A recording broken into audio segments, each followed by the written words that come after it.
মির্জা আব্বাসের মনের মধ্যে যদি মিনিমাম কোনো সমস্যা থাকতো তাহলে কিন্তু উনি দেখতে যেতেন না। আর হাদি মির্জা আব্বাস সাহেবের কম্পিটিটর না।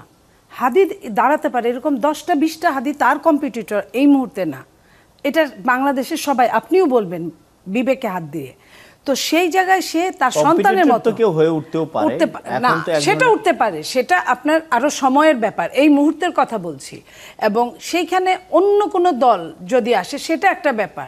কিছু কিছু মানুষ যেমন ধরেন তাকে অনেকেই চিনে, অনেকভাবে তার একটা ফিলিং তৈরি করা হয়, সেই জায়গা ওটা অন্য ব্যাপার। কিন্তু হাদি এবং ভার্সেস মির্জা আব্বাস এটা আসলে এই মুহূর্তেও যায় না। হাদি নিজেই স্বীকার করছে অনেকবার। আমার সাথে গত পরশু রাতেও একসাথে টকশো হয়েছে, ওই টকশোর বাইরে এবং ভেতরে এই কথাটা বলেছে যে আমাকে যে কয়জন মানুষ ভোট দিবে আমি দাঁড়াইছি। তো সেইখানে মির্জা আব্বাসের এই কাজটা করার কথা না।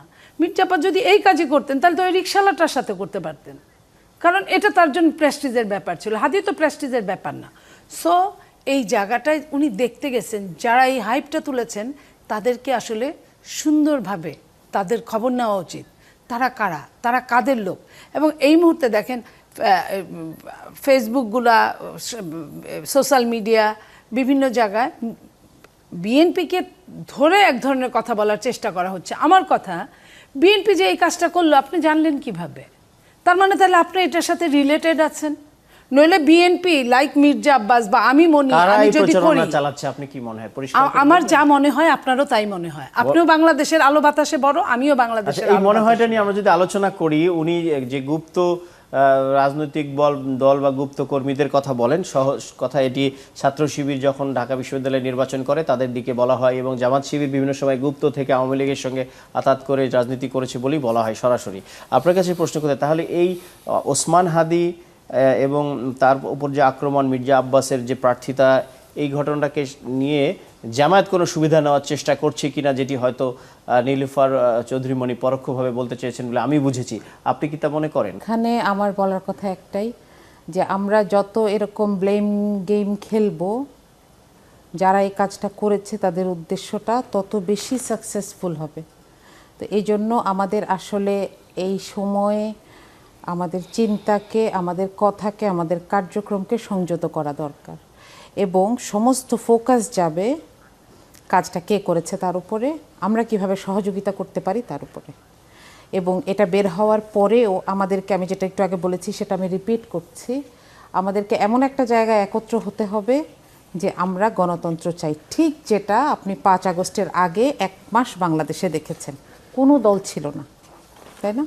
কোনো দল ছিল না, কারো কাছে কোনো আইডি কার্ড ছিল না, সবার একটাই উদ্দেশ্য ছিল আমরা এই কাজটা করব। এখনো আমি মনে করি এটা আমাদের একটা লাইন বলতে চাই, একটা লাইন বলতে চাই। মার্জিয়া যে কথাটা বলেছে আমি তার সাথে 100% একমত।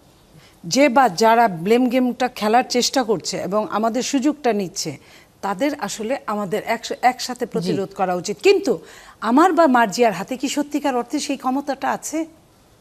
আমার প্রশ্নটা এইখানে। জি, আপনি শেষ করবেন। জি, তো এটা আসলে আমি রাজনৈতিক দলগুলোকেও বলতে চাই, আর আমার হাতে ক্ষমতা আছে আমার নিজের জবানের, আমার হাতে ক্ষমতা আছে আমার ফেসবুক আইডির। আমি সেখানে আজকেও লিখেছি, আপনি চাইলে দেখতে পারেন, আমি যদি সময় থাকতো আমি পড়ে শোনাতাম। আমি বলেছি যে আমি 35 বছর ধরে মির্জা আব্বাসের নাম শুনি, কিন্তু আমার কাছে মনে হয় না এখানে উনি দায়ী। সুতরাং এখানে যারা এই নামটা উঠানোর চেষ্টা করছে তাদের অন্য কোনো একটা উদ্দেশ্য আছে। এই কথাটা আমাদের সবার বলতে পারা উচিত, এবং আমাদেরকে ওই জায়গাটায় আসলে একসাথে হতে হবে। আমরা যেটা জুলাইয়ে ছিলাম, 24 জুলাইয়ে, আমাদের জুলাইয়ের আন্দোলন কিন্তু শেষ হয় নাই। আমি একটা কথা দিয়ে শেষ করি, আমরা জুলাইয়ের আন্দোলনের শেষের দিকে এসে বলতাম যে আবু সাইদ মুগ্ধ, শেষ হয়নি যুদ্ধ।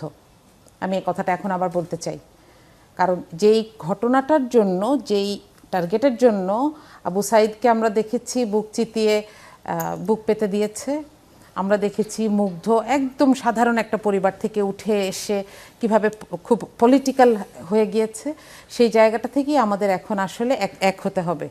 তাদের উদ্দেশ্যটাকে আমাদের এখনো সফল করার বাকি। সেক্ষেত্রে আমাদের এখানে আমি আমার পার্সোনাল জায়গার গ্যারান্টি দিতে পারি। আর আপা যেটা বলছিলেন যে রাজনৈতিক দলগুলোরও এই ব্যাপারে অনেক বেশি স্ট্রং হওয়া